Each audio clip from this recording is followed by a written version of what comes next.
Welcome back to the Doorkickers Player channel. This is mission 48, the Beehive on Martin Street. What we're going to do is we're going to watch the replay of the successful attempt first at normal speed, at real speed, and then we're going to watch all of my attempts at this mission, which totals to about 2 hours and 15 minutes ish was the amount of time I spent attempting this game. And then after we watch that on 100x speed, because I think it's kind of funny, we're going to watch the actual attempt, the successful attempt at this mission. But we're going to be talking through all of these steps and everything that we did in the mission. And you're also going to see in real time all of the pausing and how long it took in real time, etc. But that we're going to watch in 0.75 speed, because when you go a little slower, you actually have time to talk about the stuff and not only just do it. So we have different stuff happening at different speeds. And if you want to watch the replay in real time at the end after we've explained everything that we've gone through, feel free to skip and then scroll back to it, because yeah, I'm not going to do that for you. All right, here we go. This is the successful attempt. This is the replay of Mission 47, the Beehive on Martin Street. Lock and load. Let's do this. They go down. They're here. They go down. Placing charge. No contact. Flash out. Time to say goodbye. Time to say goodbye. Alien secured. Cover. Holding. X-ray down. They go down. Moving. No tag. No contact.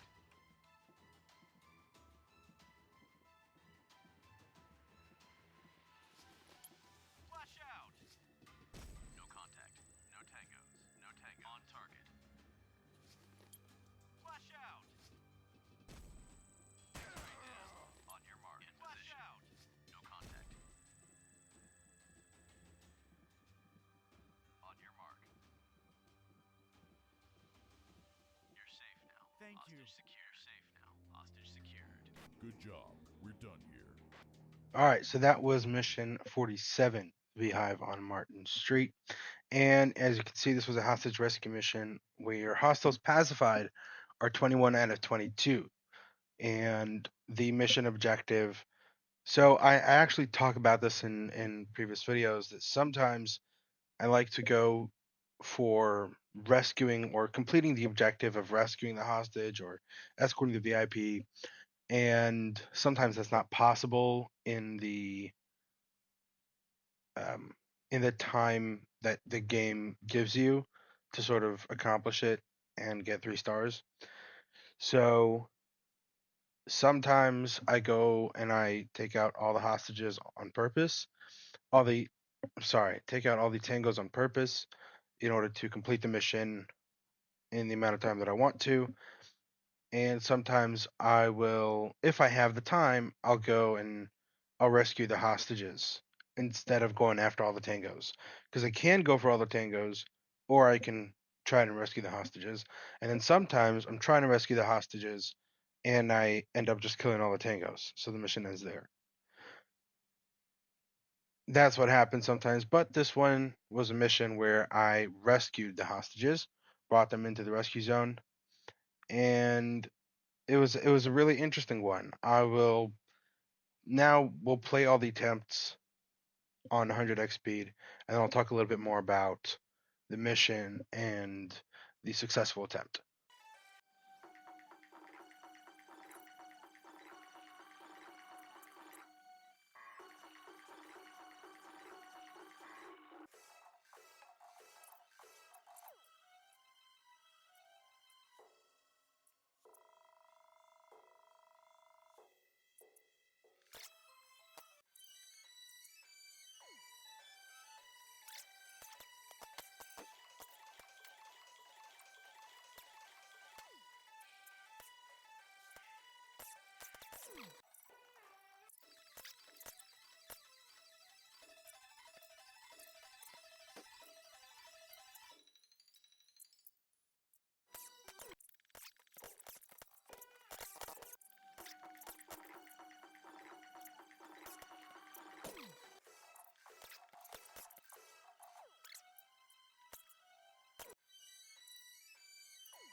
All right, so that was all of the attempts at mission 47. And now let's talk a little bit about this mission. So this mission, like I said, I played it for about 2.25 hours until I got it right. And this is over 2 days, 2 separate days. Because I've mentioned this in previous videos, but if you don't know, I I play this game in my free time, and I don't play it all day, every day. So yeah, this is about 2.25 hours over 2 days. And one of the things about this mission that is similar to a lot of my other missions is at some point you've gone through all the different, I guess, possibilities that you already know where the tangos are going to be.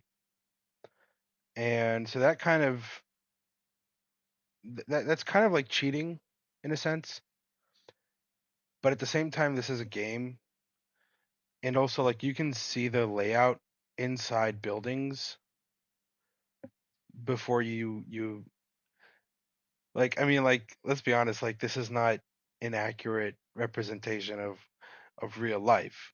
So yes, although technically it might be cheating if I know where the tangles are, but it's not. So that's just that's just the game, right? Don't hate the player, hate the game.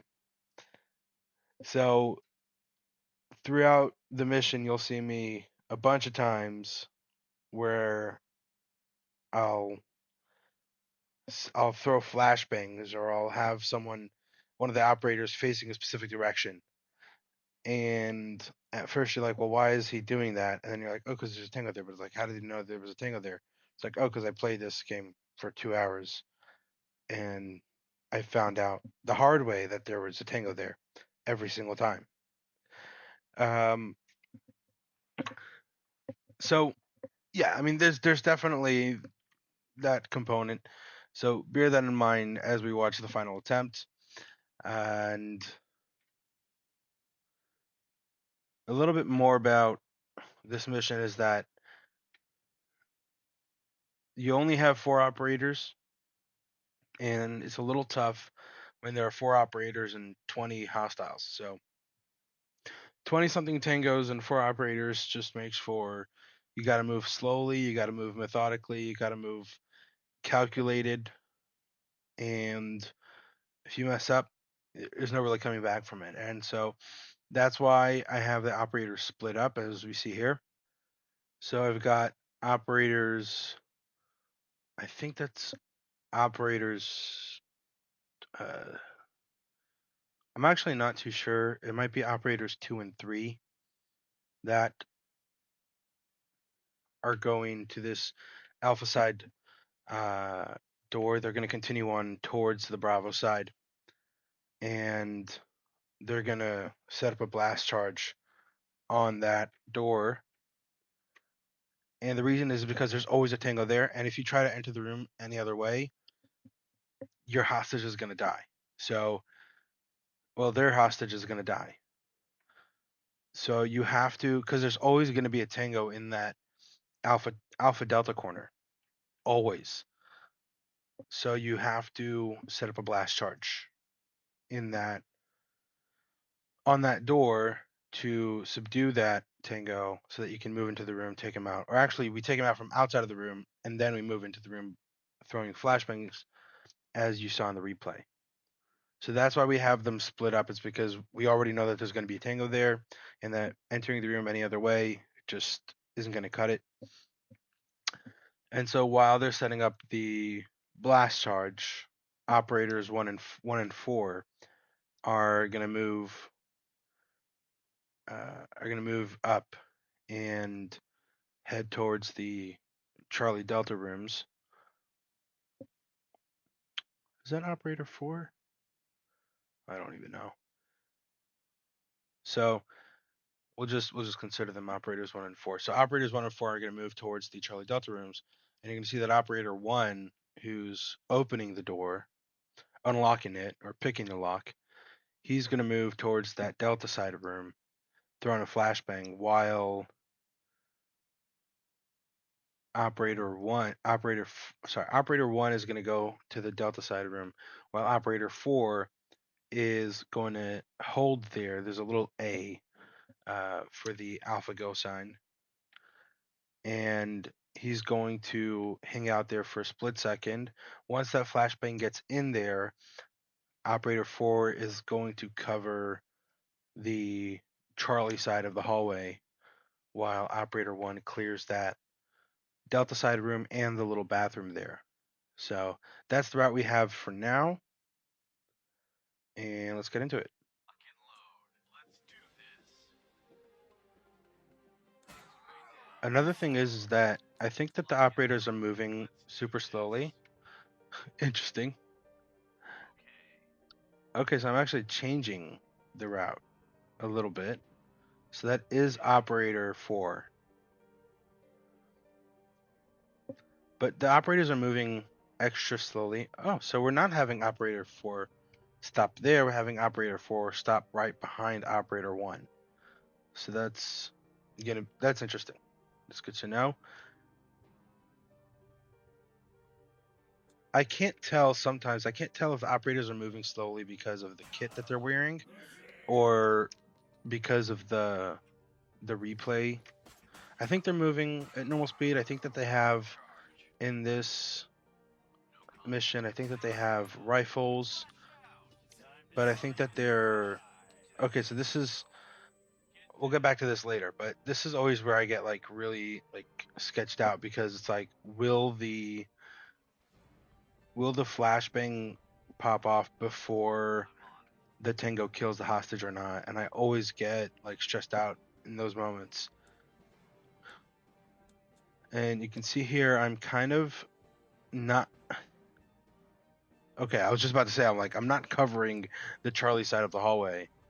And in this moment right now, it's okay that I don't have the Charlie side covered because we're about to get out of the way of that hallway, so it's not really a big deal. And now going to operators 2 and 3. So operators 2 and 3 on the Alpha side, they blast that doorway. Operator 2 is starting to take out Tangos on the Bravo side, while operator 3 is supposed to be taking out that Tango on the Alpha Delta corner.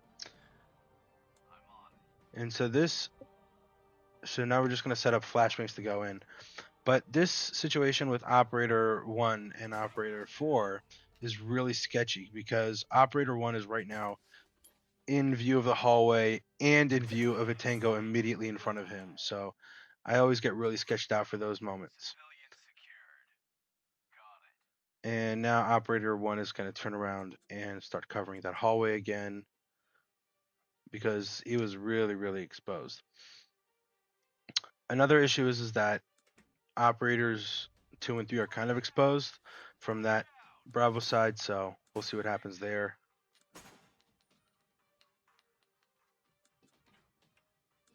And going back to the kits, so I think that they have the stealth rifle. I think it's the ACR at this point.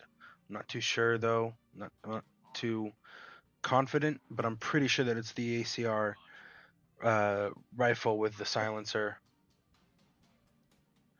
So they should be moving relatively fast, but I'm not entirely sure exactly what kit they're using right now.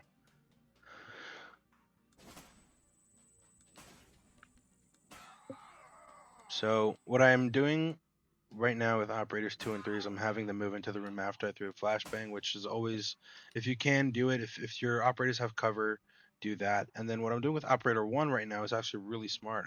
Didn't realize I even did this when I was watching the replay, is I had him standing in that doorway specifically for the situation where there was just too many Tangos that were, shooting at him from the hallway, and he needed to get behind cover. So I had him standing in that doorway just in case of that situation, and that was a great choice by me. So kudos to me for that. And as you can see, I'm play pausing really, really slowly, just making sure that all my angles are covered and that I have the best chance of success here.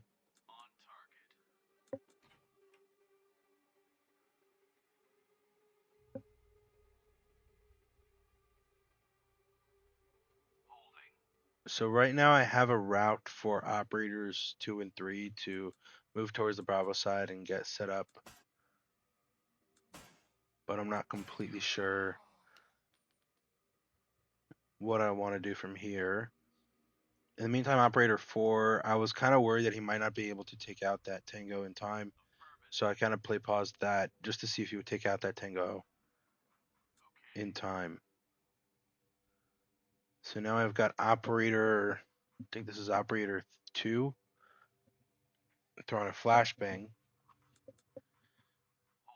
to hopefully disorient any tangos that are right by that doorway there. As you can see, another one just popped up, so there's a good chance that there's a few. And you can see I'm really worried about the current tangos that were facing operators 1 and 4. I was worried about them taking out operators 1 and 4 before the flashbang pops off. So I kind of play pause that as well. So now I've got operators 2 and 3 moving towards that doorway. They're not going to go straight for the Bravo side. They're going to wait for operators 1 and 4 to catch up because that's the safest option.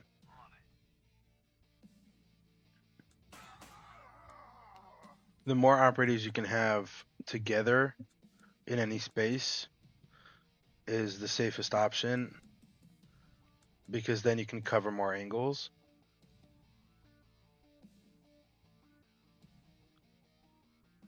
And I guess it kind of depends on like your opinion on having them stacked together versus having them spread out. But for me, I find that the most effective option is having them stacked as closely as possible. So now we're just checking those rooms just to make sure that there are no tangos behind us. Because if there are any tangos behind us, then we can end up getting attacked from behind, and that's not a good idea. And I don't know if you can see, but right now on the Delta side, there's a room that I haven't. There's 2 rooms that I haven't cleared, but those are closets. And if there were tangos in those closets, they would have come out by now. So I'm not too worried about those. Also, if they open, I can see them open. So not too worried about that. So now I'm just gonna have operator. I think that's operator 1. I think that's operator 1. I'm gonna have operator 1 go ahead and check that bathroom just to make sure that there are no tangos in there. Because there have been tangos in there in the past, and those tangos always mess me up pretty bad. So we're just checking to make sure there's no tangos in there. And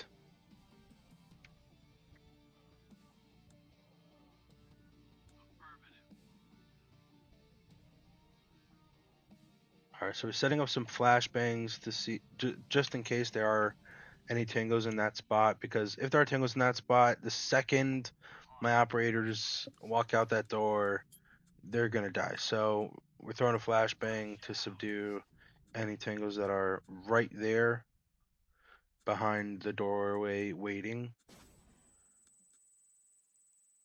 And now we're gonna have operators. That's operator 2. We're gonna have operator 2 just step just outside of the doorway just to check if there are any tangos.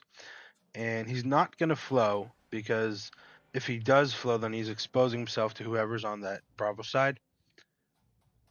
And so the best way to maintain cover and concealment, but also clear that open space that's threatening the doorway, is to not flow but to hook backwards.